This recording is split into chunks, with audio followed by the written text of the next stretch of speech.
got the northern lights. Baby, you just kick your feet up while I kick back. I roll one with you by my side. Hello, everyone, and welcome to another episode of Bold, Black, and Addicted to Bravo. I'm your host, Nyemade, who is bold, black, and addicted to Bravo, hence the title. And each week I try to have different guests join me to talk about life just through the lens of Bravo that kind of unifies us all and gives good talking points. So I'm so excited to have my guest today. We're going to be talking about colorism in the Bravo sphere.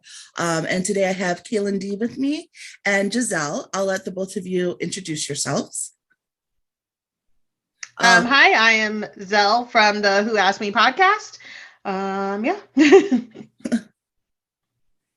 And I'm Kalyndee from Housewives Heretics podcast. And I love Bravo so much. I've been watching from the beginning of Good Queer Eye days, My Life on the D-List, Being Bobby Brown, the best show ever. That was like original Bravo. Yes. And then OC obviously was my first Housewives. And it was the love of my life. Same. Atlanta was mine. I never got into OC that much. Atlanta was my first one. Yeah, I watched them all, but Atlanta is everything. We're rewatching that right now for my podcast, Housewives Heretics, and it is just joy. It is an honor. Yeah, it's old school. It's good times. Yes. So normally when I start these, we play a game of a few rounds of Black Card Revoked. Because, you know, Bold, Black, and Addicted to Bravo. Except I didn't realize how quickly we would go through those cards. I need to either buy some extension packs or get some sponsorship to get some extension packs. So we're going to venture into some other games. I do like playing games to start just to loosen up a little bit. So I have this other game called Bad Choices. Now, I do have to admit that most of them were quite of the adult nature, so I filtered those out. I got some more like tame ones for this. Okay. All right, so because it is Halloween, or it's October, the first one is, have you ever worn a slutty Halloween costume? Oh, yeah. Definitely. Yes. I just stopped. I have too. It's like the one time you get to do it guilt-free. Yeah. Have you ever accidentally liked your ex's new girlfriend or boyfriend's picture? No. I don't think so, no. I've definitely mistakenly liked other people's, but not an ex. Yeah, me too. I'm very careful when I'm snooping to make sure that I don't accidentally click anything. I'm an out of sight, out of mind person, so like I won't even look. You don't search? I mean, if it comes up, but no. Yeah. I don't want to see it. Yeah. I normally am not, but like every now and then I'll be like, and then I go look. Then I go looking. All right. Would you rather win $50,000 than have your best friend win $500,000? Oh, I'd rather my bestie win $500,000. She'd totally split it. True. You know, I'm sure she would buy me some drinks, but I want the money. Okay, so I'm gonna take the 50. Okay. That's a hard one. This is a hard one. I feel like if I knew for sure that I could like tell them it was from me, then she would totally like split it. And that's right. I wouldn't even second guess it. But if it's just like anonymously, she gets 500,000 or I get 50,000, like I want to help her out, but I can do a lot with the 50,000 and then help her. So I would take I would take the money. Sorry, bestie. Would you slap your mom on the face for $500? No. Oh, yeah. No. No. I don't think I could do it. I couldn't do it. Not to my mom. I absolutely could not. Would you let your partner hook up with their celebrity crush without any consequences? I think if I knew before, like if I was prepared, yeah, maybe. I don't know. I would like to say yes, but then what if they like ran into their celebrity crush and then they said like, oh, we had some vibes. I want to hook up with them. Is that okay? Yeah, I mean, we have like a list, but I don't know. I feel yes. So yes, theoretically, but you know, you never know what's going to happen in the moment because I want to say yes, because I would want to. Right, right. But in reality, I would be pissed because Yeah. it's still a person, celebrity or not. And I would be like, plus I heard celebrities have like a lot of STDs too. So I'm like, that makes sense. You know, allegedly. a wider pool. Mm-hmm. All right. If a big fire broke out right now, would you push everyone out of the way to get out first? Yeah. Oh, for sure. I think that's just like survival mode. You know, like you just, I don't even think you would think about it. I would just survive. Yeah. I mean, I feel like unless it was like my immediate family, in which case I would like help them, but everyone else, you're on your own. Yeah. Yeah. We had this thing at work, like when I first started. I mean, it's still a thing. It's the rule. But it's like, if the fire alarm goes off, we have to like get everybody out first. And as the managers were last, I was like, is that so? I'm like, how many fires have we had here? Because in the moment, I can't promise anything. Right. Exactly. Yeah, it's all good and well during a fire drill when it's like, you know, it's coming. Right. You know, there's no danger. Like, sure, we can stand around and chat while they come. But in a real fire drill or in a real fire, none of that's going to happen. If I'm seeing open flames in front of my face, gotta go. Like nobody knows there are assigned spots in the parking lot to go. Like we're just getting out of the building. Exactly. Gotta go. Bye. Yeah. Actually, when I was little, I did have kind of not a real fire, but I have issues with cleaning. And you know, when candles are lit and like the wax will get on the rim, I was really obsessive about cleaning it off. And I accidentally caught a tissue on fire and I just screamed and threw it on the ground. And I think I was 8. So my sisters were 4 and like a baby. And my middle sister was like filling up a bottle. And I was like, get out! Oh my God. So yeah, I definitely would leave everyone. Yeah. Yeah. Fires are scary. I was in one, accidentally burnt down my kitchen and it was scary. Goodness. That's terrifying. Yeah, I can't even imagine. Yeah. And like as cool as calm as you think you're going to be in the moment, I was kind of calm at first, but then when I thought like my methods would work and so I thought I wanted to like smother the fire. And so I grabbed a blanket, which then just really blew up in flames. So it was, and the whole time I should have just found and then at the bottom of the stairs there are a fire extinguisher, but we couldn't break open the glass. Oh my God. It was a mess. You should have just called Sonia. It was all good. Yes. Oh yeah. Well, thank you, ladies, for joining me. I think that this is going to be a really good discussion. And I like that I feel like the gambit of colorism here, which is good because I think we all have different perspectives on it from our own world, but then also just in the world of Bravo, I think mostly we see it in Potomac. I think anyways, I don't know about you guys. I feel like that's where I see like blatant colorism. 100%. I agree. So taking a look at it, I'm trying to see if we want to pop off first with Candace. I feel like we'll spend the whole hour on her and that's fine. That's fine. I have a lot to say about Candace. Because I do feel like on one level, it seems like the darker skinned women are like thought of as more aggressive, even though they can be just as aggressive as like a Karen, a Giselle, Robin. But like when Wendy is mad or Candace is mad, it's like, oh, they're being so harsh, so bad, or Monique. And it's usually not that they're any worse than their counterparts. It's just feels to me like it's seen as more aggressive. Yeah, I agree. And even Ashley in that as well, because I was telling, we were talking and I said the last night's episode, sorry, I lost my train of thought. Last night's episode, I'm like, they keep moving the goalpost for Wendy for anything that is done. It's like, Wendy can't do this right. She can't do this right. And then when it comes to Candace versus Ashley was doing the same antics that Candace does before Candace even got on the show. Mm-hmm. But it's fine for Ashley to do them. But when Candace does it, it's, seen that. And I'm not, Candace is a lot. Okay, there's no denying that at all. But Ashley and Candace are one and the same. They're two peas in a pod. But everyone has so much more to say about Candace than they do about Ashley, which is baffling to me. And at least Candace's husband isn't problematic. No, totally. Don't you think like when Ashley was doing her Ashley stuff before Candace, I feel like we used to say things like I used to have a problem with her. I did. Yeah. Oh, I did. Yeah, I feel like she got it when it was her time. Now it's Candace's time.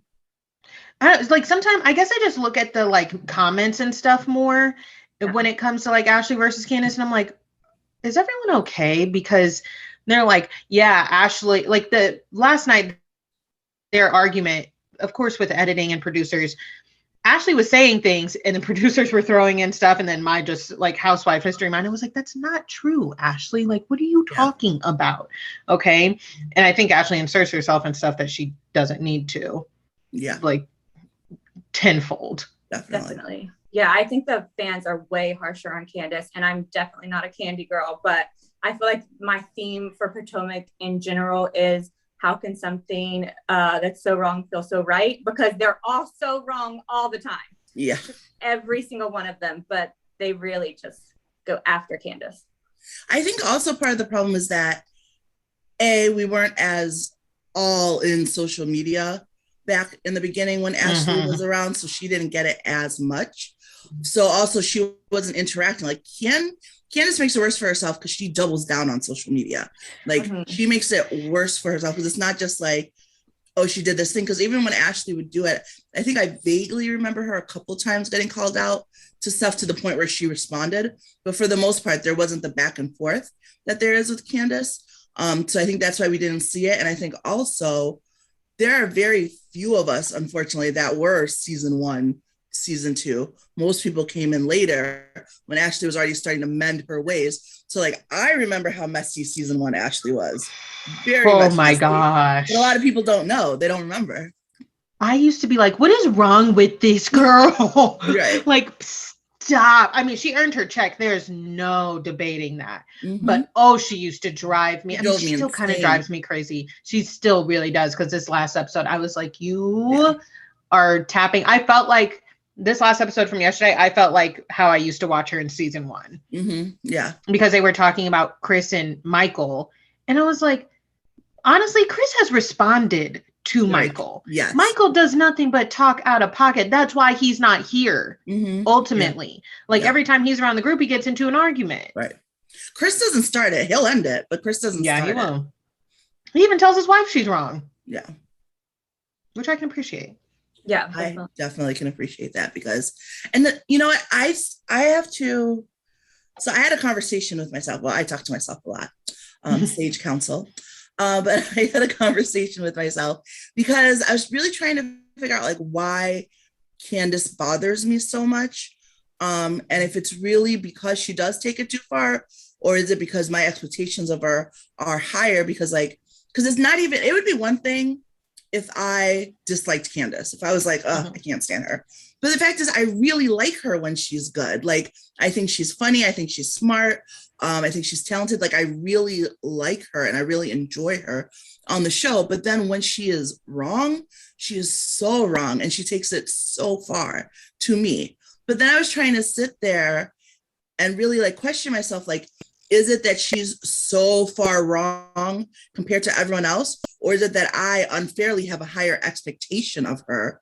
So when she does do something wrong and she does say something wrong, like, am I holding her to a higher standard that she doesn't deserve to be held at compared to the other women?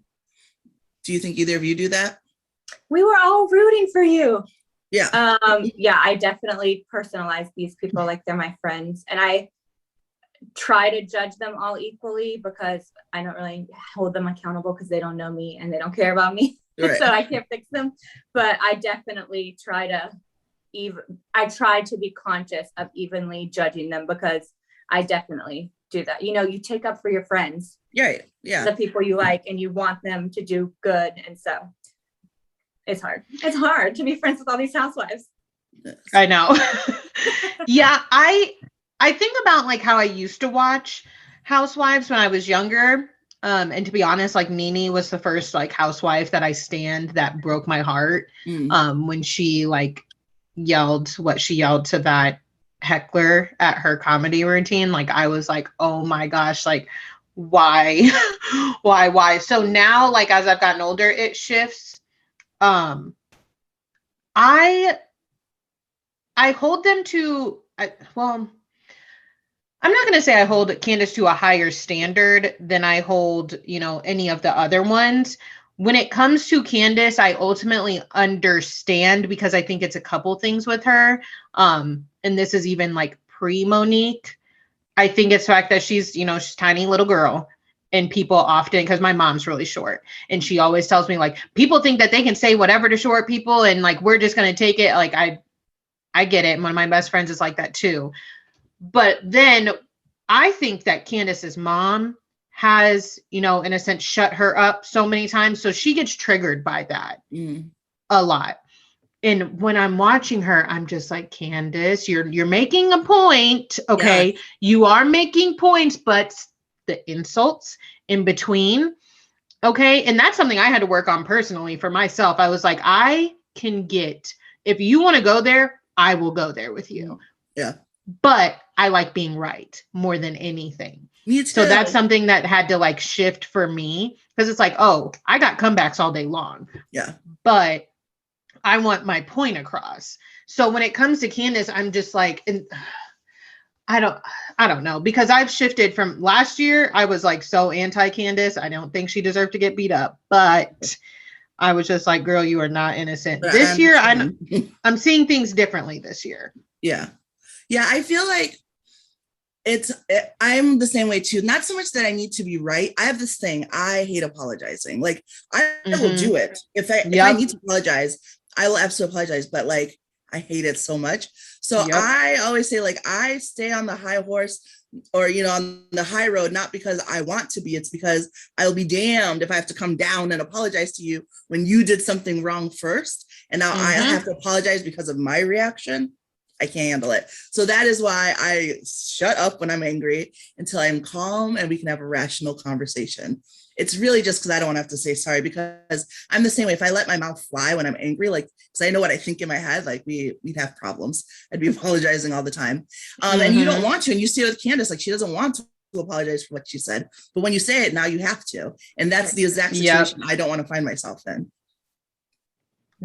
I'm the exact same way, because I will be damned if you started this and you insulted me like to the utmost degree, and then I pop off, and then it's like, okay, now I have to say sorry too. Nope, I'm going to make you feel bad. Okay. I'm going to stay calm. I'm going to make my point. And then it's going to be, I want you apologizing to me. Like sometimes my fiance will be like, Giselle, all right, I don't need to like keep apologizing. I'm like, I think you can say it. You do a little better. Give me one more. Little better. It's so funny. I love, do you ever watch Below Deck? I don't. No. Okay. Well, Kate from it, she's hilarious. She's one of the stewards, but she's like, I love when people have to apologize to me, but she's like, especially when they don't mean it, which is funny because I'm normally like, I hate when people apologize and they don't mean it. And she's like, no, it's wonderful because it's really eating at their soul. They have to say sorry when they don't mean it at all. I'm like, you know what? That's kind of true. So now it's amusing to me when I watch people on the shows, like watch when they have to apologize and they don't mean it. It's so funny to watch. Yeah, because then you look like an asshole too when you're like, I'm apologizing, but I don't mean it. It's like, okay, really? Right. But it's great. It is. But it's hard too with Candace, because it was funny last season. I really do feel like she in the beginning tried with Monique. Like she really did try to restrain herself. Like you could tell Monique was irritated and Candace kept walking away. So I definitely, give her props where it's due. But it's interesting that after that reaction of last time, like when it did finally go off, that she's no longer walking away. And I wonder if that's like a conscious choice. If she's like, well, listen, I tried the other way. Look where it got me. So now I'm going to say whatever I want. Yeah, I understand that too. Okay, like Candace is just so many levels, and I'm like, God, girl, layered at that one. She is, because I get her when she's like, no, like y'all cannot talk to me and say whatever to me, and like with the whole Mia thing, I said your mama, okay, you know what? You didn't talk to me about your mother. I don't know about it. We're not doing this. Like, but we're not doing this. She clearly didn't know. about her mother stuff when she said your mama. Like she obviously didn't know, but Right. she was filled in between then and the house, and she purposely brought it up at that time, and that's where she went wrong. That is exactly where she went wrong. You took the words right out of my mouth, because that's when I was like, Candace, all you have to say is like, look, girl, I didn't know then, and you know I didn't know. However, please don't come and talk to my mother and talk shit about my, situation. And then now that I'm aware of yours, I won't say your mama to you. Mm-hmm. And I think it wasn't out of a receptive of that. Yeah, and I don't think so. You don't think Nia would have been like receptive if she had come to her that way? No. Well, no, you don't either. Why don't you think so? Because I think she was like revved up, ready to go. Like I think that Mia's too planned, and she like executes the plan no matter how her. So her plan was to go after Candace. You feel was start Candace drama? Yeah, I think so. I agree. I think so too, and I think that Candace is the easiest to get worked up. Like obviously, not only that, but as soon as Candace said your mama, she was like, boom, I'm already using my mother as a storyline. Okay. And telling the world her business. And then Candace just said your mama. Oh, that's double down. Because even after the argument, when I have empathy for Mia, because there is no doubt that her story is tragic, like very, very sad. Yeah. But when she sat there last night and was like, if my mom relapses because of Candace, I said, what? Whoa. Yeah. And no one stopped her. Like, I'm just a person that like, you can have a tragic story and you can have like your trauma and, that's yours and you have to respond and speak your truth, but you don't get to project that onto somebody else and use it as a weapon. Right. Because Candace, that whole thing rubbed me the wrong way. It really did. If you were really so worried about your mother relapsing, you would not have her on national TV. Exactly. Telling us that she went to jail. Like, there was something a little sinister when she told us in her confessional, like, well, my mom was in jail. And then they were like, oh, do you mind what, you telling us what she was in jail for? Oh, I don't know if I could tell you all that. What? Yeah. Exactly. Yeah. From the very beginning, that when she first brought up her story, I obviously felt terrible. It's horrific. But when she started saying she wanted to get close to her mom again, I was like, do not bring her on this show, because you're exposing her to millions of fans that are mean. They're really mean. As hell. So you're putting that out there from your perspective, even if you have your mom on and she gets a dinner with you with limoncello, that's still not her full story. That's not her full perspective. And it's not even like she's trying to make her look good now, because she's like, she's always with my sister and she's always blah, blah, blah. It's like, you're not even trying to protect her. I almost feel like her throwing out that, like, if she relapses, first of all,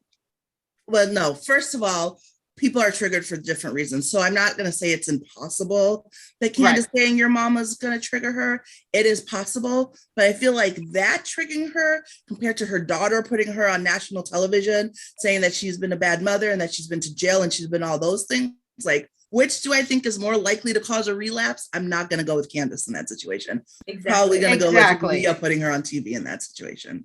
Exactly. And I mean, I'm also like, okay, but how did we get here? Your mom, Candace would not trigger your mom had you not put her on national television and told everybody her story. And like, even when they were at the restaurant and talking about it, like, I felt like Mia's mom didn't necessarily want to discuss that in there, because there was like, when she first started talking about it, I remember her mom just kind of like did one of these like, and it was like, oh, I don't think she wants to necessarily talk about this. Or maybe Mia said, okay, we're going to film and we're just going to sit down and have a conversation. I don't know. I don't know the ins and outs of that, but it just seemed like she wasn't super comfortable with that. Or maybe Mia sold it in a different way. Like, oh, I want you to tell your story, but it was, I was not down with that at all when Mia was like, if she relapses because of Candace, she better meet me outside. You need to back up, because you're actually fading in and out of the character that you're trying to sell us and your real, I think, who maybe you really are. You know what I mean? Like, I was just like, what is going on here? I feel like she is very intelligent and calculated, like not necessarily in a way to be like vicious or malicious. Like I think that she is able to manipulate people because she can read them really well. And like I had a advisor in college once tell me that like that was my good trait, and I was like, you mean persuasive? I am persuasive. She's like, yes. no, she's like, and she's like, it's not always a bad thing. She says, you just really know how to get people to do things and think that they wanted to do them, not that you are persuading them to do it. I'm like, yeah, because that's how you get what you want. Because people will let you do, people will use, like more people care about getting like credit for doing things and saying that they did things than like what's actually done. So I don't care about credit. I just want my way. So if I can convince you that you came up with this brilliant thing and I'm like cheering you on, that's fine. So I think that some of us are more like, I need credit. Oh, you need credit. I need all the credit. Like if I did a good job, if I handled shit, I need you to say like, oh, you did that. Yeah, see, I need credit from I need acknowledgement from the person, but I don't necessarily need like large acknowledgement. You know what I mean? I love it all. Yeah. I mean, I'm not going to turn it down. I do love it. But what I'm saying though is that like, I think that some of us just are naturally predisposition to being able to manipulate people because of how we read people. And like some of us use our powers for good and some of us use it for bad. I like to say I use it for good with all my nonprofit stuff. But I think that in this situation, when you have a Mia, because she can see it and she can like calculate and she can map out situations, the only problem with her is that you can clearly see it. Like Bethany was very much like that. I don't know if you guys watch, do you guys watch New York? Yeah. Bethany is very much like that. But in the beginning, I feel like now you can kind of see her doing it more, but she's always been like that, but you couldn't actively see her doing it in the beginning as much as you can now. And I feel like Mia's the same way, but you can see her, like where it goes wrong with her is that you can see her trying to manipulate the situation. Right. I think Bethany is a good parallel to Mia because they're kind of, grew up with like less than circumstances and they've made great lives for themselves. There's no denying that, but they kind of wear that, their past all over them with the way that they speak to people and the way they communicate and things like that. So that's a really good parallel. Yeah. I love that Escala, is that how you say her name, Escala? I think so. Yeah. Yeah. I love that she asked Mia, like, do you talk about your money and your family and stuff because of where you came from? And then Mia was like, no, I talk about it because I work hard. But I don't, I'm like, you don't understand because what you just said was yes. Because exactly. Everybody works hard to have all their things, but they don't feel the need to talk about it as much as they do. But she does because it was such like something that she, like, it's her, not, I won't say her personality, but it's like her shield. Like, you can't say anything about me because I worked my ass off to get here. But everyone else does. So no, I thought the same thing when she said that. I was like, girl, just say yes. Yeah. Just say yes. Just say yes. Because that's the answer. The answer is yes. And that's why she talks about it so much. And I feel like, and I actually sent our friend Kendrick on Reality Comics podcast, love him. A voice thing saying that, that you can always tell like people's insecurities and what they're most sensitive about, because that's what they attack other people on. Right. You know what I mean? Like, Mia talks about people being broke because that's her most sensitive. Candace is going to throw out your mama before she knows about your mama because she's sensitive about her mama. So like, that's what people will throw out. And you can tell what they're most sensitive about by what they attack in other people. And she's clearly very sensitive, understandably, about her status and her stature and all of that. Yeah, I think both Candace and Mia are like super sensitive about their moms, but in different ways. Yeah. I was talking to Taria about this, about Candace's mom, Dorothy. Like, I think essentially like Dorothy, there's no denying that she is successful, and she set Candace up for success on paper. When it comes to emotionally, not so much, because she bullies her. It's like, I gave you this, but now I get to, talk to you any type of way. And I get to kind of, I don't want to say downplay, but kind of, your stuff and how you are reacting to it and how you react to me because I'm your mom and I've set you up for this success.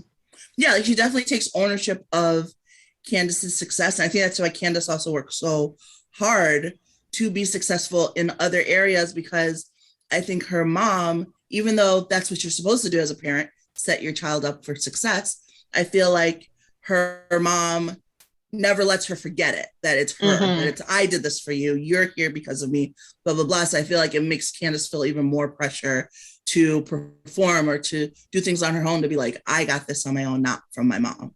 Yeah, I totally agree. And I think that her mom is insane. And I think no matter how much she does on her own, her mom will always still hold it over her head that she would not have anything if she wouldn't have started her off. She's just one of those people, you know, that just want every single thing, want control of everything, and want all the glory. Yeah.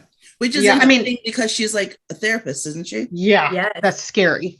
So scary. But it's like, it's crazy to me because if it, like, and I think this just because of like my own situation, like growing up, I think there's setting your kids up, or people in general, up for success, like in just like on paper, like I said, but then you set them up for success mentally and internally as well. Yeah. And the two don't always both happen. Yeah, unfortunately. So with colorism, the one area where I didn't feel like colorism played a huge play into it, but people said it did, was like the fight last year with Monique and with Candace. And I'm like, but they're both dark skinned. So I don't think it's saying that it's colorism when I say like one, it really instigated it versus the other, or, you know, one went physical when she shouldn't. They were both wrong in that fight. Like I can't talk to anybody and say one was right. They were both wrong. But I don't think that the reactions from the fan in that particular case had to do with colorism as much as it had to just do with behavior. And classism, I think, if anything. Classism? I think so too. Okay, how? Because Candace is rich, you know, she grew up well off. She has generational wealth. She's dark. That's not what people are used to seeing, you know. And Monique was, you know, from a lower income status and had to build her way up, married like a NFL star. So I think that made people want to like support her more. Oh, so you think that's why she got more support instead of why she got more. So a lot of people were really upset with her about the fight. Oh yeah, I know. Definitely people were furious, and they should be. I mean, they were both so wrong. Yeah. But I do think the people that were Monique stans, I think that was a big part of it. Do you guys remember when Monique first came on and Chris's mom said that stuff about her to her? It was on camera and they were at that dinner. Restaurant. Yeah. And she was like, didn't I get that heifer straight or whatever she said? Yeah. I think that plays into it, like Kalyndee said, with the classism. And I think that was a trigger for Monique. Yes. I can only imagine having that, you know, those problems off of TV, but then on TV. And then the same when it came to, you know, Robin and Giselle of it all and how she started with them. And then just this long standing over the seasons of how Monique was treated. Yeah. And then to come down to it with Candace, I don't know, like we could dissect that fight all day. I don't think colorism played into the fight, but I do think it played into how people reacted to it. And when I mean people, I mean Giselle and Robin, because they were ruthless. I mean, I don't even think necessarily with them it was so much colorism as much as that they were like, finally, we have an excuse for like a justification behind us not liking her and wanting her off, and like a reason to ice her out. And I think that they always had the problem that like the fans, we all really liked Monique.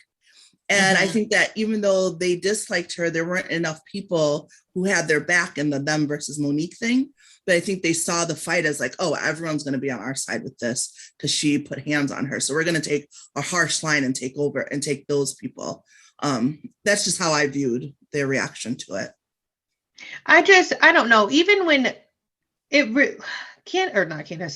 Robin and Giselle bother me because they remind me of people in my family that I know have colorism issues, and just the way that they talk and speak. And I was just telling Kalyndee before we started recording, like they just constantly move the goalpost for Wendy. Now they're starting to move the goalpost for Candace because they're like, oh, there's a common denominator here. And y'all don't even know Mia. And you weren't there for the lettuce throwing. Right. So stop casting a judgment when you weren't present. Yeah. Okay. But it feels like to me that they, unless it comes to Karen, they always have the lighter skinned person's back. Yeah, I'll give you that. With Candace and Monique, there's no, you know what I mean? Right. There wasn't that aspect, but those two, I think it's so internalized and systemic with them that they don't even realize it, because like Giselle was saying, like, oh, Wendy failed once again. Wendy did not fail. First of all, you said you weren't coming on this trip. Okay. Right. Secondly, it is very common for houses to have less bathrooms than rooms. Right. Thirdly, you just told me you wanted me to use the bathroom outside at your house. Right. So, but your bathroom can't be downstairs on a different level than you. No. And like, I mean, I get that she's hurt, but it's like, come on, Giselle. I didn't hurt. And I also hate that they act like they are. I can step on your toe. I also hate that they act like they are so like above it all. Like, and again, this is something that we original viewers realize that newer viewers don't, because we also remember Giselle and Wendy in Ashley's face in the middle of her restaurant, like in her face, screaming. Yeah. Oh my God. Yes. So while they're we're so above it all now, especially Robin. Like, and by the way, when Robin gets angry, you see a little bit of that other side of Robin. Yeah. She almost got in a fight with Monique too. Right. Yeah. With the umbrella. Like, yeah. Yeah. So it's like, okay, calm down. Like, don't act like you're so above it just because you're out of this particular fight. Yeah, I mean, I agree. Both Robin and Giselle, I'm like, you guys are ridiculous. You can throw the jabs, you can throw them, but you can't take them one bit. No. And it's almost as if you don't expect people to throw them.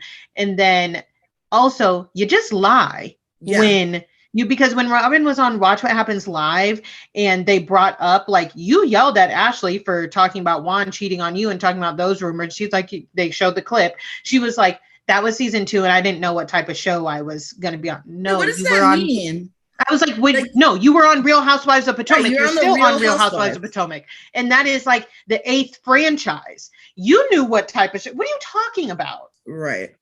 Like, what are you saying? It doesn't even make sense. No, totally. And just like you said, they will always, not only do they defend the lighter skinned girls, but they're so much more likely to forgive them. Like, they hardcore fought with Ashley. Giselle and Karen go at it at every moment, but then they can still be cool. Yeah. Mm-hmm. And they won't ever extend that same decency to Wendy, or the end definitely for Monique. Right. Well, and that's the problem too with colorism. And Giselle, you mentioned as well, like, it's so systemic and it's so deeply engraved within so many of us without even realizing it. A large part is due to the media that we take in from children. And I think it was like as young as like 5, when they start pointing out dolls to kids, that they start viewing the darker ones as bad and the lighter ones as good. Like, we are raised that way, whether it's with blatant like black and white or just like colorism with lighter skin to darker skin. It's always like the closer you are to light, the more closer you are to whiteness, the better you are, the more pure you are. Like, you can't do anything wrong. And then the darker you are, like, the more evil you are or bad you are, or just like wrong, meant to be a criminal. And it's really unfortunate because it's just skin color. It doesn't change essentially who you are, but it definitely changes how we are perceived by the world and how we interact with the world. Mm-hmm. And my thing with Giselle too is Giselle and Robin is their age, because I know that they grew up in a time where they were probably told, like, you have pretty green eyes. I don't know when Giselle started dyeing her hair blonde or whatever. Same thing with Robin, because I've seen both of their roots. Okay. But things like that, like the green eyes, the light skin, I'm sure that they were told. And that is like, we're talking about it now, but back then it wasn't spoken about. Yeah. It was like, and even still, they've been asked that question before and they're like, no, I'm not colorist. I'm like, okay, I don't know a racist that says, yeah, I'm racist. Right. You know what I mean? Yeah. Well, and that's the thing is that we all have some of it because we all take in the same stuff. So for me, the minute you deny that there's any possibility, I know it's actually a bigger problem. Because I at least can be like, yeah, there's a little bit of issue. I see it, I identify it, I try to work past it. But when you won't even acknowledge there's a problem, that means you're not trying to work past it, which means you're making it worse without even realizing it. Yeah. And I think Nor from Reality Is like pointed this out. She was like, even Giselle's tagline this season is kind of colorist in itself. Like, the key to this pretty face is staying in the shade. And I feel like we've all been told, you know, when we were, you know, little kids in the summer, come on inside, you getting dark. Yeah. You know what I mean? Like stuff like that. It's like, you know, she doesn't even care to realize it. And the thing that bothers me most about Giselle is her daughters. Yeah, because they're dark. Yeah. That's crazy to me because I'm like, you have daughters with Jamal, okay, and they're all gorgeous. They're so beautiful. All right. But the attitude that Giselle has when it's surrounding colorism sometimes, and like I said, it's internalized and it's systemic, it worries me. Do you think that she puts that on her daughters in any way? I think it's actually, at least, I know this probably sounds bad, but I'm glad that they are all the same shade pretty much. Like, I think if for some reason, like one of the daughters had been like more Giselle's shade with the green eyes and the other daughters were darker, I think that without meaning to, it would have come out then. Yeah. But because they're all the same shade, I think that's good for them. It's probably better that way. Yeah. And I think straight hair. Yeah. You know, I think she like she has no choice but to see and view them all equally with love. Not that she wouldn't anyways, but I think without realizing it, she would have a like preference towards the. But yeah, I agree, and I think, you know, with that, it's like, I think Giselle tells her daughters that she's gorgeous anyway. Either way, she's a great mom. There's no denying that. I like their relationship. Yes, but I just think that there are some things that she doesn't notice and she doesn't care to, because it's kind of that old school Black parent mentality. Like, we're not talking about that. I'm not about to subscribe to this. I can see that in her. Yeah. Have either of you ever dealt with colorism growing up? Because I have to be honest. So I grew up in very much like white suburbia. I've talked about it before. Like, I was born in Liberia, but I grew up, like, my formative years were in upstate New York. And it's interesting because I never even really realized that colorism was a thing, because I was the only Black face and my Black family was like the only Black family. Like, there was like one or two others, but it was never like, oh, like lighter favorite. It was like, well, they're all white and I'm Black. And like, there was that aspect of it, but now, like, I never even thought about colorism, realized there's really a thing until I got older and out of that area and like started to integrate with more Black people and mix, that I realized, like, oh, colorism. Like, I mean, I'm glad I never grew up with that. Like, I never grew up with any, I guess, insecurities because of my dark shades. It was more just Blackness than like, oh, because I'm darker. Well, obviously I'm super white passing. Like, I have green eyes and lighter hair. My sister is way darker than me and she has dark eyes and Black hair. And I do feel like that we grew up in West Virginia, and we definitely, a lot of people wouldn't know that I was biracial at first. And they would say really racist things in front of me until I would know, or until I would say, like, what are you talking about?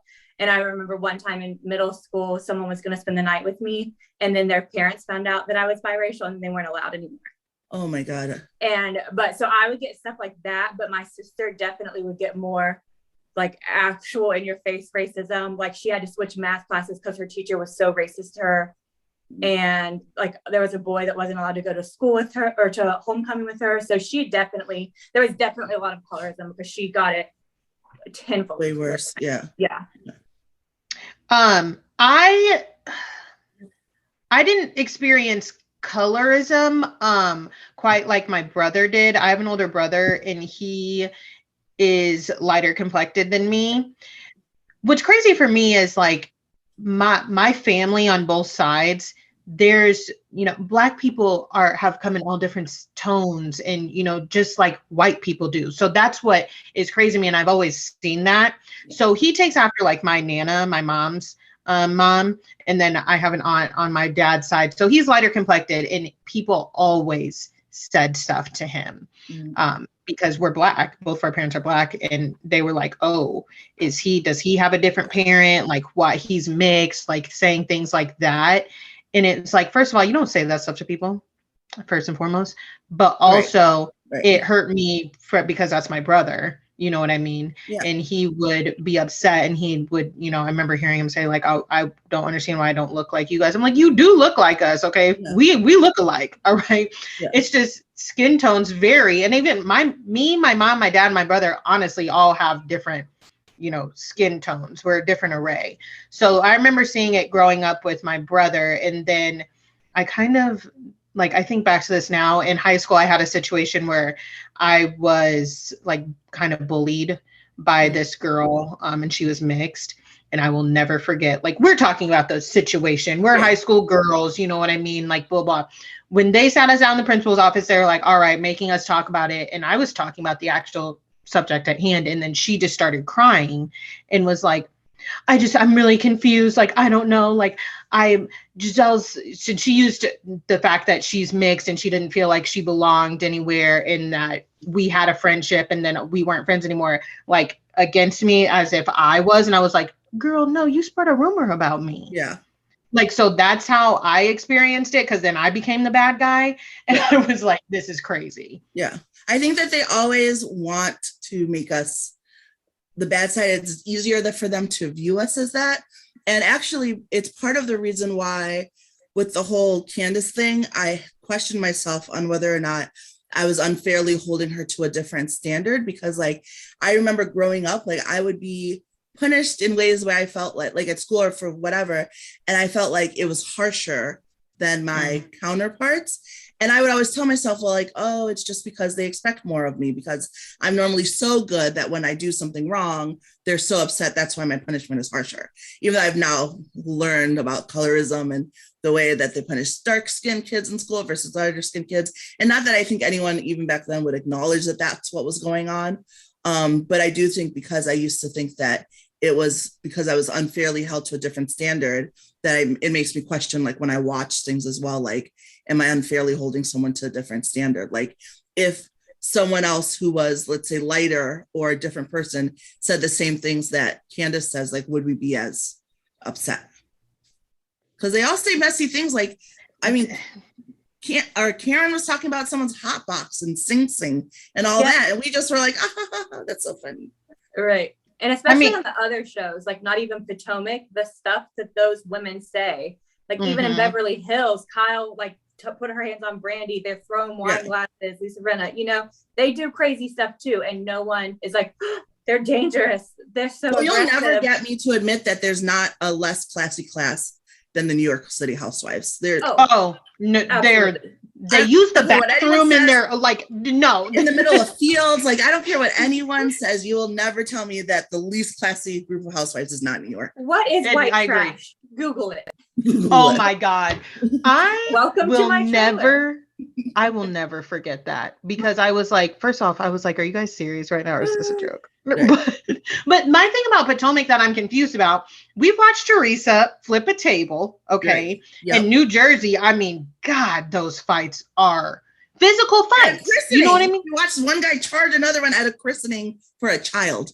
Exactly. But then even in Atlanta, we've been watching Atlanta for forever, and we've seen plenty of fights. It's never been a colorism thing. It's never been. So that's why I was truly confused last year when they sat Monique down and were like, we don't do this. We're held to. I was like, y'all are Real Housewives. Right. Yeah. Like there's been fights on every single franchise. So what the actual hell are you talking about? That is what you do. It's what you're paid to do. Okay. Well, I'm not saying it's right. To not be associated with Atlanta. I think Potomac has always tried really hard to be like, we're classy. We're not going to give into the Black stereotypes. Like we're above all of that. So like the minute that happened, they're like, oh, well, there you go. That's that DMV attitude though. Yeah. That they're better than everyone.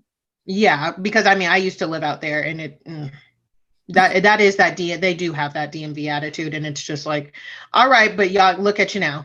Okay. Fight. Right. All of that just end up with everybody else fighting. And it's fine. I mean, it's, I hate to say it's entertaining, but it is. Okay. Mm-hmm. My thing with Potomac though, is I'm like, it brings to light issues in the Black community that we should be talking about and listening to each other about, but everybody just wants to keep arguing about them. And I'm like, listen, come on now. What are some of those issues? Like colorism being number one. Yeah. But then also the classism there. Yes. Yep. Those are my two main ones. Yeah. Potomac. We actually I've been recording so many of these. So I think the episode that will air before this, we did substance or stature, and talking about like if some people care about their status more or substance. And we actually broke into a little bit talking about classism and how people view like Black bouginess versus like regular stuff, and how it's, you know, seen as worse when it's us, or like it's gloating, or it's whatever. It's like vulgar almost when it's like a wealth of a Black person versus like when it's a white wealth or something else. And I think that definitely plays into it here as well. Like when you see a Candace whose mother takes care of them and who give, like, that's been happening forever. We should want more Black people to have parents who can afford to buy them homes. They shouldn't hold it over their heads like Candace's mom does. But you think white parents don't do that too? Of course they do. But we should want more of that for our group and for our culture. We should want being able to spoil our children like that. Definitely. And no one said a single word when Adrienne Maloof was on her with her private jets and her basketball team. It's her family money. Right. It was never an issue. It was family money. Yep.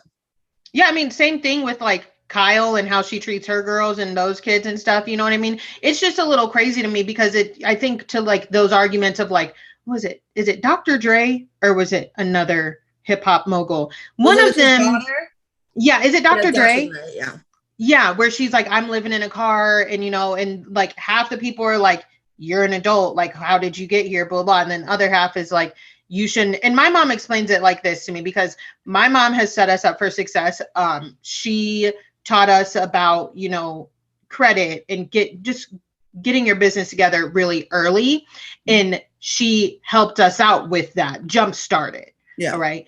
If I were to go to my mom and say like, Mom, me and my fiance have no money. We need help. We need somewhere to go. She's not going to let us live on the street. All right. Living in your car and on the street when your dad is living in a mansion, that's ridiculous. You know, people were asking if there were substance abuse problems. Even if there are, living on the street and I'm living in a mansion, like, why do we want badly for anybody, but especially our own kids? You know what I mean? See, and it's all the time. Oh, no, go ahead.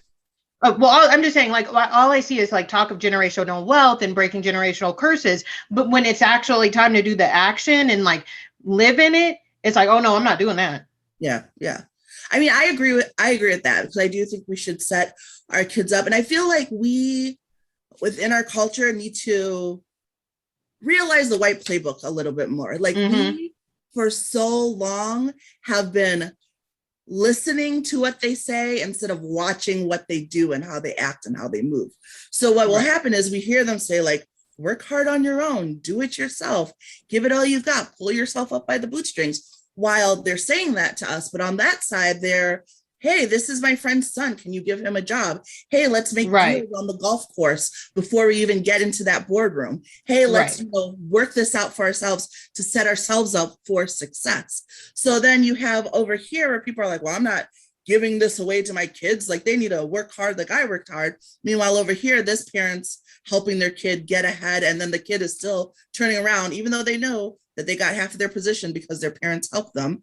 And I honestly don't think there's anything wrong with that. I'm pro nepotism. If I can help my family, I'm gonna help my family. Oh yeah. As long as you deserve it. I'm not gonna give it to you if you don't work for it. But if you work for it, my family and friends over everyone else. Like that's just how it is. But but like we act like it's a bad thing to do that. Like it's not a bad thing. And that's actually how they get ahead. So we should want that for our kids. The only, I think, my hesitancy with like the Dr. Dre situation is I would want to know if there's a substance abuse issue, because while on one hand, it's like, yeah, your dad's a millionaire, you shouldn't be on the street.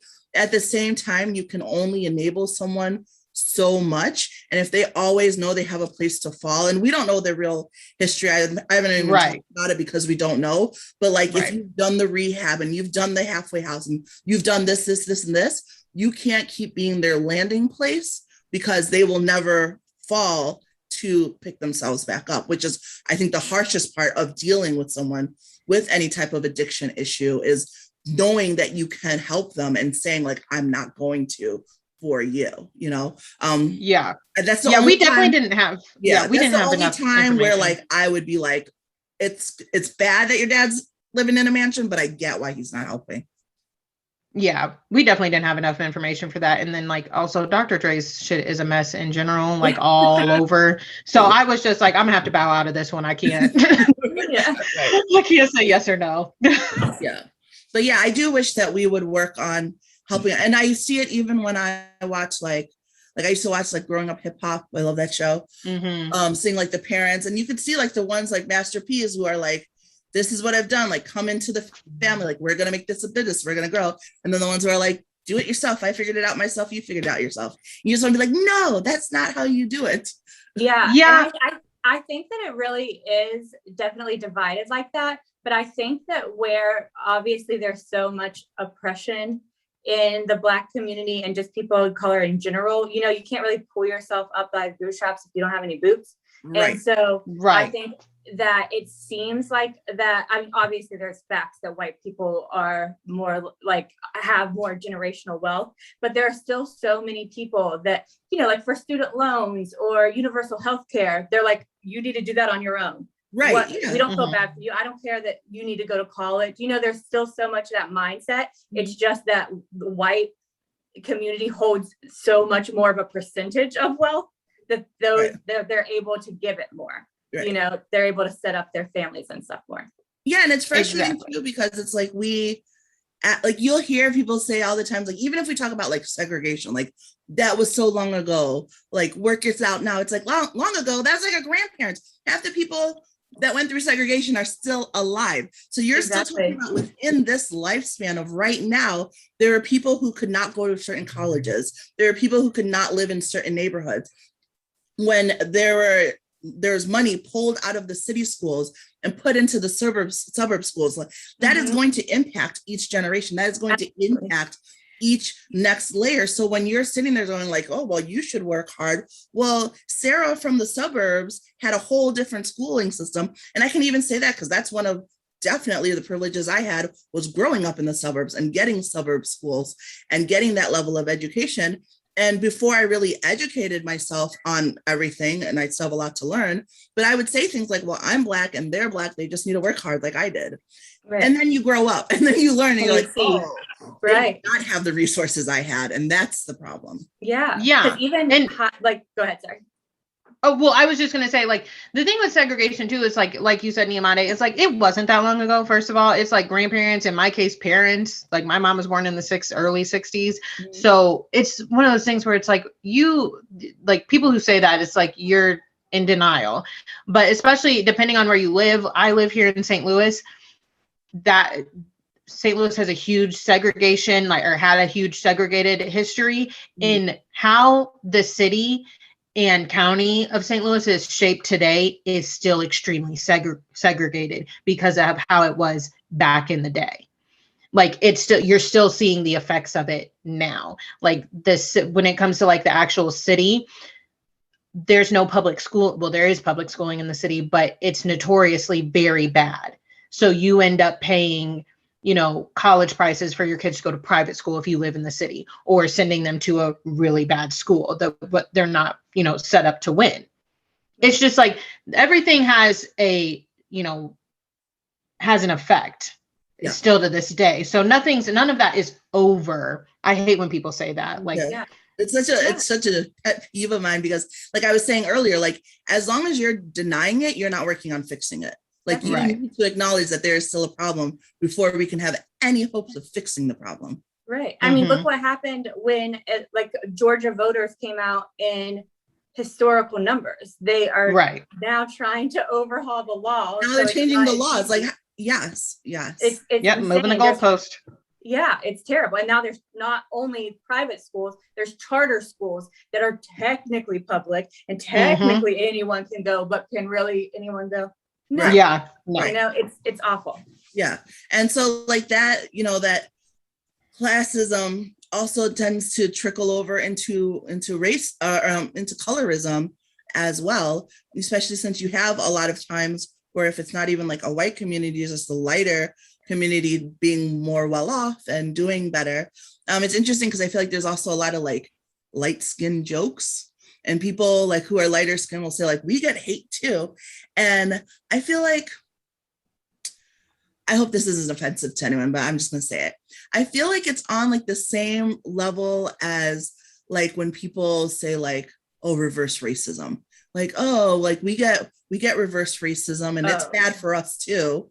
And like, so like, yes, of course, there's prejudices and people say stereotype things against white people and it's bad. So yes, of course, with colorism, there's prejudices against lighter skinned people and it's bad. But it's like prejudices like I've heard against like light people are like, oh, they're too suave, they're too extra, versus against dark people where it's like they're angry, they're mean, they're awful. It's like exactly.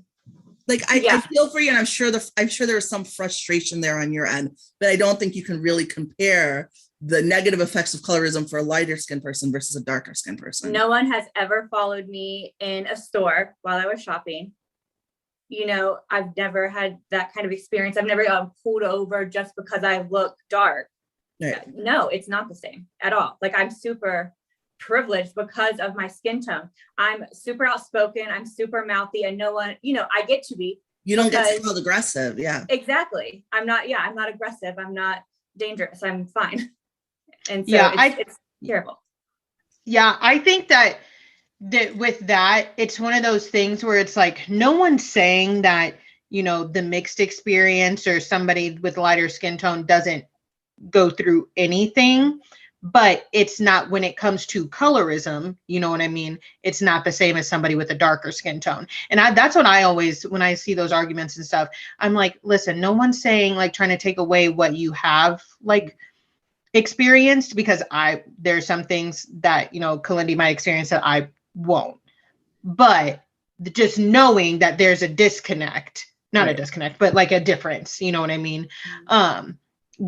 In how we're treated is important, and not always trying to one up.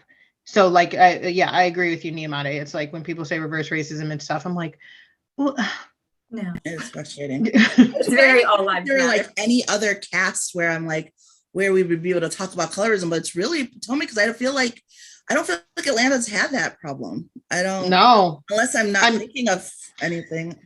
Well, I mean, I feel like Atlanta hasn't. The closest thing that an issue Atlanta had was freaking Kim Zolciak Bierman, swearing that she's not racist. I can't be racist, like blah, blah. It's like, girl, no, you can. Okay. And you are. Yeah. All right.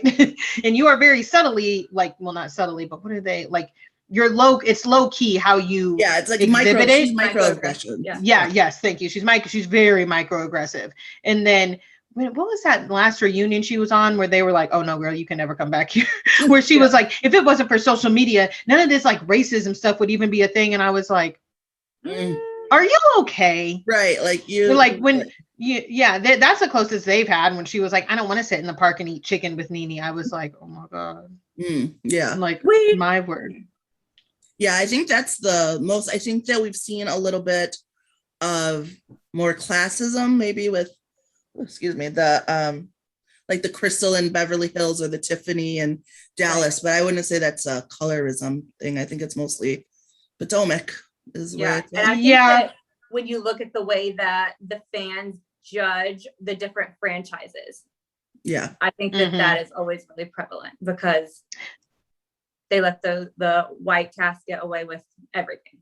That's what I'm saying. God. Like, I know I sound like I'm on a vengeful soapbox, but like, I just cannot get over the past that New York gets for like the horrible behavior that they do. Like, you just can't talk crap about me to any of the other housewives if you don't acknowledge that New York is actually the worst and the most vulgar. Those women are awful. Like, the amount, I rewatched New York when like shutdown happened last year, and I was like, my Word. Yeah. Like they have put hands on each other. When Carol and Aviva were arguing in Aviva's house, Carol like squeezed her face like that, and I was like, "What is that?" I was like, "First of all, like Aviva throwing her leg down on the table. Yes, like going to the bathroom on people's floors.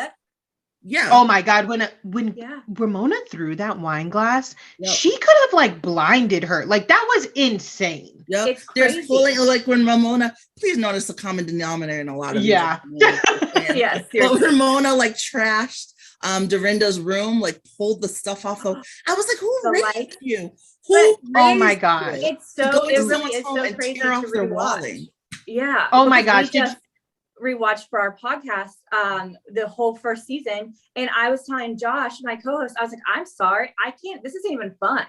Like Ramona's been a monster from day one, and we forgave her, but she's giving the same apology for leaving a dinner party early than she is for being racist to Ebony. Like it's not okay. It wasn't fun. And I was like, I'm trying to keep it light, I'm trying to keep it cute, but I'm pissed. It's hard with her. I can't. And her fans doubled down on it, and that's the worst part. Because I truly think that you can be a fan of someone and still call out their bad behavior. Like me too. I acknowledge that I am a Kyle fan. I know a lot of people don't like her. I love Kyle. So I will frequently defend her, but I will also call out when she does things that are wrong and be like, I mean, I tend to be like, I get why, but it was wrong. But like, I will still acknowledge that something was wrong. And like Ramona's fans will be like, no, she didn't do anything wrong. No, it's fine. Ramona's fans are just as ignorant as her though.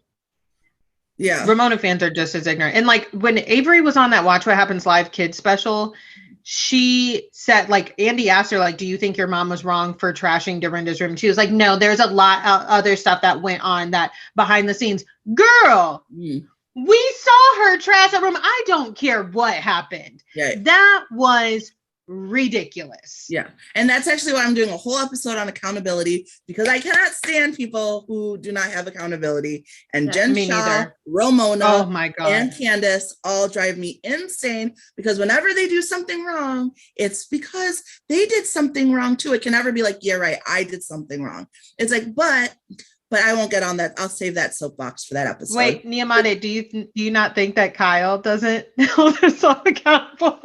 That's so true. Kyle is so sneaky. I'll think about adding Kyle to the list. Kyle is so sneaky. This is my thing with Kyle. Like, especially, it really showed this past season. It really did. Yeah. Like with Sutton, when she was like gaslighting Sutton in that store, and Sutton was like, I thought you were my friend. And Kyle was like, what is that supposed to mean, friend? It means what I said, friend. Okay. Yeah. And then to fast forward when she's like, oh, Sutton, what are you saying down there? Like, you keep throwing me under the bus, and you keep bringing me in these situations. So that's why I call you a friend. Yeah. I will say that I don't think Kyle has accountability issues the way the other women accountability issues bother me. But I will say that she definitely is like slinging things from the side and like puppeteering. So I'll write that down for an episode, because there are definitely puppeteers throughout the franchises that we need to talk about. Executive producer credit. Yeah, she does. Did you guys see the commercial or the trailer for Ultimate Girls Trip? No, yes, I saw a piece of it where Kenya's going after Ramona, and I was like, after all. I'm like, that's what I said too. I said, is this when it happens? Is this how I become Team Twirl? Because when Ramona, did you see how Ramona was like, fuck you? Yep. And because I have been there before. No one better say fuck you to me. Yeah. But a white woman, I will lose my shit. Like, absolutely. And I'm like, okay, is Bravo like, hold on, y'all, we're going to get her together. But hold on, y'all gotta hold on a minute, because she looks like she is pissing everybody off. But you know what though? Oh, you know what I just thought of though? Wasn't Kenya defending Ramona in social media when the season was going on? Remember, there was someone on the Ultimate. No, it was Luann. It was Luann. Luann was defending her? Yeah, it was, because it was the Ebony, like, I have the most education. Okay, so she was defending it was Luann. Mm-hmm. Okay. I just remember Kenya defended someone. Yeah, Kenya did defend someone. I can't remember who it was either. But it was it was Luann, because I was real pissed. Yeah, because she was saying basically like they didn't mean it like that. And I was like, we're like, who's you on, girl? Yeah. Kenya is a whole nother thing, because between her defending Luann and then defending Kyle against Garcelle, I'm like, you're sounding a little sus. That's maybe what it was when she defended Kyle against Garcelle. Mm-hmm. Maybe I don't. Yeah, I mean, that was.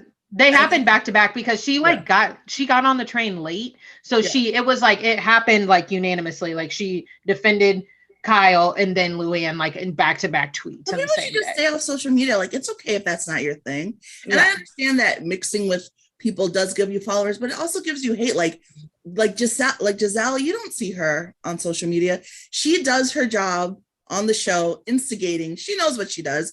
So then she doesn't turn around and get on social media and be like, well, woe is me. And, oh, well, this is why I said this and blah, blah, blah. She's like, they'll be mad, stay mad. And then it's the one thing I like about her. She just is like, whatever. I just think about like Kenya. I'm like, black woman to black woman, what we saw on the TV screen, I'm like, girl, I don't really care if you really think that Kyle was being, shady, because do I think that Kyle was being racist when she brought up that the donation thing? Yeah. No, I don't think she was being racist. Yeah. She was being shady. Yes. However, that is a stereotype when it comes to black people, that we don't pay our bills, that we don't, have money, that we're cheap. Okay. So when you did that, it's different than if you were to do it with Teddy. No one thinks Teddy Mellencamp isn't, it would be like, okay, Teddy just didn't pay. We know she has it. Right. When she did that to Garcelle, it was like, oh, does Garcelle not pay her bills? Why? Because Garcelle is black. Right. And it's like Garcelle didn't call her racist. Right. She just said, do you understand what you did? And I kind of get that she didn't understand. I think it's like the one thing, because of how I grew up, and because, like I said, like I've had to work to change my mind over. So I can get that she didn't mean it. Like she was just saying like, you didn't pay this bill. But I think like when there's someone explaining it to her, and for me, it would be one thing if I felt like Kenya was like how I was as a teenager, that I just didn't get it, that I was just trapped in that, not trapped, but I was just in that world looking at it from that viewpoint. So like me as a teenager probably would have defended Kyle, but like I've grown, I've learned, blah, blah, blah. Like that excuse doesn't work for Kenya though. Like she absolutely knows what's going on. Like she's part of this world. She gets it. So it's like, why are you excusing it instead of like having Garcelle's back in that situation? Yeah, I mean, and this is kind of the same thing with like, I love Ebony, but she kind of disappointed me with the like Bershawn and Sonia argument, because that was intense and it got brushed under the rug. But black woman, I would have been down in Bershawn's room like, hey girl, you good? Because she did that though. I don't know if did she? Was it a never before scene? I don't watch those. Well, I feel like it was. Because I don't think I watched those, but I did see that scene where she went down to the room and she's like, are you okay? And they're like, these white girls are crazy. Like, they had like I thought that was before that happened though. I thought that was before. Oh, was it before? I don't know. I know she went down to her room, but like, I remember after, because I was just like so taken back by Ebony and her reaction to that, because she was like, I mean, I think that whole argument was a couple different things, because I don't really appreciate the way Leah repeated it either. The way Leah repeated that argument to Ramona and to Luann was way different than how she told Ebony about it. Yes. I wish you guys had been available for the cookout special, because we were all like, wait, what happened this season? It's so boring. Right. But that's what happened crazy to that. But she said there's a physical altercation. It was so scary. It was awful. Bershawn was out of control to Ramona. And then to Ebony, she's like, oh, hey, girl. Yeah, I just got a little crazy. So I would have loved to see the reunion. Exactly. That's a big call out, especially like with, I mean, Bershawn's dark, so it's not really colorism, but it kind of is. Like the way she presented it to Ramona, how it happened, versus the way she presented to Ebony, how it happened. Yeah. I mean, I think it's a couple things with Bershawn and Ebony. And I said this like all throughout the season. They're two different types of women. Yeah. Okay. Which I like. I approve me too. Me too. Bershawn is, she's, Bershawn, she's out there. She's like, oh yeah, I'm Bershawn, like blah, blah, blah. And then she's a little bit more darker complected than Ebony. And she wears her high heels and things like that. And Ebony is more, she's a lawyer and she's more like accepted. You know what I mean? So that's why I think that was the other thing about Sonia and Bershawn getting into it. But when Ebony heard about it, she was like, okay, come on, fighting ladies. But then when they were going down to meet, she was like, oh, I'm going to sit next to you, Sonia, my love. Like, I'm going to do, and she was buddying up with her. Now, when Bershawn started to cry at the table, Ebony was the first person to get up. But I just wish she would have just been like, okay, y'all. So we going to talk about this? I just didn't like I'm going to sit next to you, Sonia. You're so pretty. I love you so much. I was like, really? I think you're still on like the side of like raising Sonia up because of like the Luann stuff and being more like I also was very conscious. Well, I don't want to speak for Ebony because she speaks so well for herself. But she does, yeah. From what I was viewing, it was almost like she also didn't want to be like, oh, the instant there's another Black person here, like we're gonna Black team up against like the rest of you. Like she had a friendship with Sonia, even though they got in that argument. So for her, I think she was like, Sonia, I'm still here. I still got your back. I'm not like just ditching you because there's now another Black woman. I'm automatically going to take her side. Yeah, I just think that with Sonia, she was so microaggressive, like almost not even micro anymore. When she was like trying with that yelling. Yeah, talking about like use your brain, like talking with her Black accent and stuff. And I was just like, I was like, there's a lot of stuff that was said in that argument. And again, like Ramona saying fuck you to Kenya. A white woman in my face with her finger in my face telling me like Sonia did Bershawn. Oh my God. I would have fucking lost it. Ramona was not in Kenya's face. I would be surprised to see Ramona be in their face. I think Ramona is at least smart enough not to do that. Oh, she is. She only gets in like Alex McCord and in Aviva's face. She knows. Okay, I said she knows who she can do that with and who she shouldn't. She don't even do that with Leah. No, because Leah threw that ravioli at her, which was ridiculous, but whatever. I have such an issue with the waste of food on Housewives. Yeah. Oh my gosh. Yes. I am the hungriest housewife watcher. Every single episode, I'm like, oh, those skewers. Oh, wow. Thank you. I would actually eat her meals. The rest of them never eat. Yes, and that's why I always feel like because on Jersey, Melissa threw the cheese. They just had the salad. I would be running into these houses and be like, okay, someone put my bags away because I've got to get a plate before the food gets exactly. Right. I would be like, let me make a plate before y'all start sitting down because we know how these things go. Exactly. Like I'll unpack with my whole plate. Like I would be hoarding it into my like top drawer. Like I'm gonna be hungry later. Literally. I mean, they do waste some food, but listen, that salad toss was ridiculous. I know we were off the subject of Candace and we were winding down. But it just drives me crazy, like how when she then had to explain how the argument happened, it was first like, oh, she broke things, blah, blah, blah. Not saying how you started. Then she was like, she threw a handful of lettuce at me. I threw a couple little things at her, but she threw a handful of lettuce at me. It's like, first of all, you started it. You started throwing the lettuce. She did, but this is what I'm going to say. Because I used to be on like the other side because I was joking with one of my friends that has a podcast, Escaping Reality.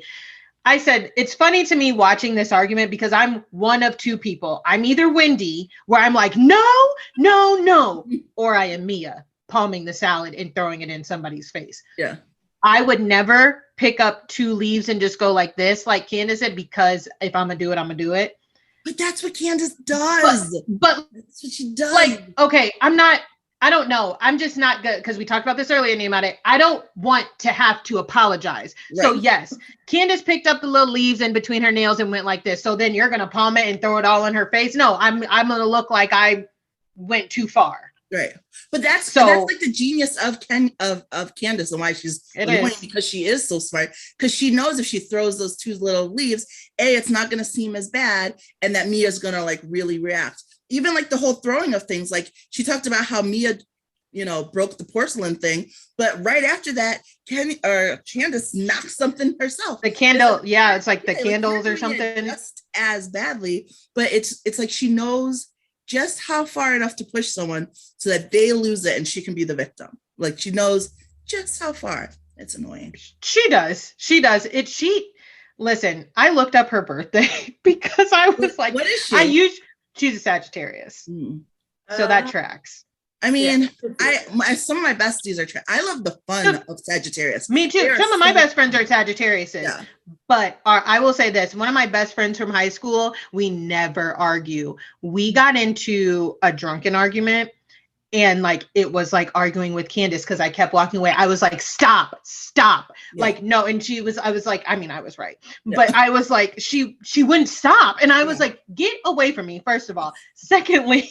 Yes. I'm done. And she's just like, do you understand what I'm saying? Do you understand what I'm saying? That's my thing. Like, if I'm trying to walk away from you, leave me alone. Leave me alone. Me too. Me too. But like, they want to get their point across and they are going to drive it home. And then when it's not received well, they flip out. Well, she holds true to her sign then because she did. She does. All that. And the thing is, though, if she would learn when to stop, she'd be golden because she makes such good points. She has her little jabs. If she would just learn how to not take it too far, good. She'd actually be like the perfect housewife. Well, we can all hope. What are your guys' signs? What are your guys' signs? What do you think my sign is? I don't know. I feel like you're an Earth. Well, Kalyndee, you told me you're a Libra.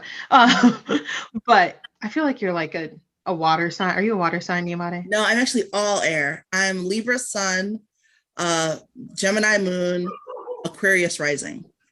Okay. I'm an Aries sun and then I'm a double Aquarius. Nice. Yeah. Nope, I'm a Libra, fellow Libra gang. Actually, next Friday. My fiance is a Libra. Well, you're a lucky woman because we're the best. Yeah, you're so lucky. No, you guys are.